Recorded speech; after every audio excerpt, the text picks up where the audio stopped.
Magandang araw, o magandang umaga mga climate heroes. Ngayong araw na to, excited ako kunan ng testimony si Kuya Vice Gov ng Eagles, no? Isang club kami, and then gusto ko siya mismo magpapatotoo kung ano yung kanyang experience sa product natin. Okay? Kasi it's too good to be true, pero totoo talaga siya. Okay? Ngayon po, hayaan ko siya na mag-introduce sa kanyang sarili, sino siya, kailan niya na-meet ang GTO, kailan niya nakilala ang GTO, and then along the way, magkikwento pa namin yung ibang mga benefits ng product natin. Kuya? Good morning, Kuya Pedix. Ay, Kuya. Good morning mga ka-GTO, mga ka-climate heroes. I was introduced by Kuya Pedix itong GTO since 2018. By the way, I'm Kuya Doc PJ, Vice Governor ng New NMR, New Northern Mindanao Region, Cagayan de Oro. So magandang umaga po sa lahat, especially yung mga nakikinig at are watching this short vlog. I've been a GTO user for 6-7 years now. Since 2018, itong GTO product natin, ito yung ginagamit namin sa aming mga sasakyan. We have a great advocacy, which is the platform of GTO, yung being a climate hero. No? Be a solution, not a pollution.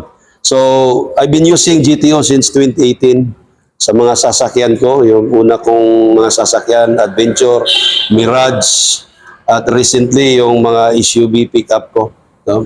Recently, itong 2024 model ko na Hilux pickup, supposed to be ang schedule nito, yung magagastos ko sa change oil is 9 to 10,000. Ngayon, Kuya, magkano na lang? Ito lang ginamit ko, just at 1,000 pesos, more or less. 1.3. 1,300. 1.3. And Ito, then 1,000. the next Top up. top up, No? classic. Hindi lang 1,000% yung kuha natin dito Na-save mo. na save. Hindi lang 50, no? To 100, no? Sa change Spoken mo sa isang bote compare to 9 to 10,000 for 1.3 synthetic or oil, 110. what we call that change oil. So, GTO, the best talaga ito. No? We promise no change oil. So, mga sasakyan mo ngayon, Kuya, lahat GTO, user na talaga yan. Yes, yes, yes. Magamit. And then, Kuya, nakwento mo sa akin yung experience mo sa fuel savings. Itong Hilux na to. Iba pa yung Fortuner mo, iba pa yung mga sasakyan mo. So, ano yung experience mo sa fuel savings? Usually, Davao dito, mga 3/4 full tank. No? But right now, hindi pa nagagastos yung kalahati. So, usually, malaking tipid talaga. You see, Yung minimum na 30% and above, na-overshoot mo yun. sobra pa. No? Okay. So, I've been traveling a lot. Nakikita ko talaga, iba talaga ang dating o effect, lalo na sa fuel savings dito sa ating unit pag gumamit ka ng GTO. Maliban doon sa change oil expenses mo na napakalaki yung masisave mo. Spoken mo isang bote, 1,300, 1,000 ito for top up compared to 9 to 10,000 na synthetic change oil. You see, malaki talagang savings. Now,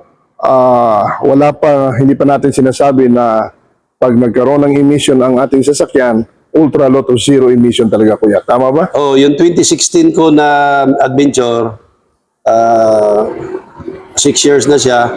Tapos pinagamit ko ng GTO, yung emission for renewal doon sa LTO sa Cagayan de Oro, 0.33.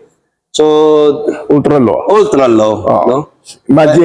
Imagine pag ang unit walang change oil, sigurado yan, bagsak talaga sa emission. Pero experience yan ng mga lahat ng user natin, kahit ilang years walang change oil, 13 years, 12 years walang change oil. Ultra low to zero emission, carbon emission. That's right. Now, si Kuya po ay isang negosyante. He owns, anong pangalan nung FNK Realty. FNK Realty. Realty. Okay, siya po yung CEO. Anong meaning ng FNK, Kuya? Farmland ni Kuya. Farmland ni Kuya. All over Northern All over Mindanao. may meron siyang mga beach resort na, properties na binibenta din sa kanila mismo, develop, and then other places. Kung gusto niyo ng mga malalamig na lugar, usapin niyo si Dahilayan. Kuya, Dahilayan, Claveria. These are all cold places here in northern part of Mindanao. The best buy value for money investment, PM is the key. That's right. Okay. Gusto nyong maging part ng climate advocacy, be a climate hero, use GTO. That's right. So, Contact us, PM us. ngayon na, kung gusto mo Now na. makatipid ng fuel, gusto mo makatipid sa change oil, makatulong ka pa sa environment, green technology oil po ang sagot yan. Proven and tested. Wala na po wala nang pagdududa. Napakarami ng mga testimonies. Become one of us, be a climate hero. God bless. God bless. Mabuhay.